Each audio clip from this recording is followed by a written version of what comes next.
असे दुःख माझ्या वाट्यास आले, जसे फूल ताजे काट्यास आले। असे दुःख माझ्या वाट्यास आले, जसे फूल ताजे काट्यास आले। चितेचा आणि माझा संबंध नाही, रडू मात्र लाकूड फाट्यास आले। रडू मात्र लाकूड फाट्यास। मित्रो, कवितेचा आपण म्हणतो मगाशी बावस्करांनी फार सुंदर सांगितलं की कुठेतरी बीजारोपण होतं, तर ते बीजारोपण कुठलीही कविता फक्त स्वतःचीच असते असं नाही, त्याच्यामध्ये अनेक घटक असतात।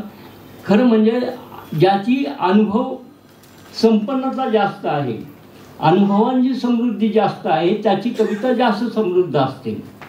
आज पावे तो पाळले मी ही शब्दांशी इमान, आज पावे तो पाळले मी ही शब्दांशी इमान, म्हणूनच तुकोबाने मला धाडले विमान। आज पावे तो पाळले मी ही शब्दांशी इमान, म्हणूनच तुकोबाने मला धाडले विमान। आज पावे तो राखला सावताने माझा माळा, आज पावे तो राखला सावताने माझा माळा, म्हणूनच राहिलो मी काही लिहाया मोकळा। आज पावे तो कुणाची, आज पावे तो कुणाची नाही कल्पना चोरली। I am not translated. आज पावे तो कुणाची नाही कल्पना चोरली, म्हणूनच जनाबाई मला जामीन राहिली। आज पावे तो कुणाची नाही कल्पना चोरली, म्हणूनच जनाबाई मला जामीन राहिली। आज पावे तो माझ्या मी आयुष्याला तुडवले, म्हणूनच गोरोबाने माझे शब्द घडवले।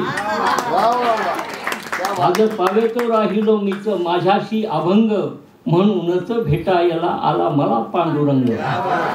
आज पावे तो आईची भाषा मराठी बोललो, आज पावे तो आईची भाषा मराठी बोललो, म्हणून ज्ञानोबाच्या पुण्यभूमीत वाढलो। ज्ञानोबाच्या आळंदीत ज्ञानदेव जागवावा, तुकोबाच्या देहूमध्ये देह भाव विसरावा।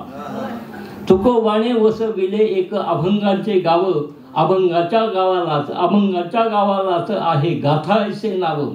लाख मोलाचा अभंग, अभंगांची लाखो गावे, लाख मोलाचा अभंग, अभंगांची लाखो गावे। देहू आळंदी पंढरी कोणत्याही गावा जावे, देहू आळंदी पंढरी कोणत्याही झाले 7 मिनिट झाले।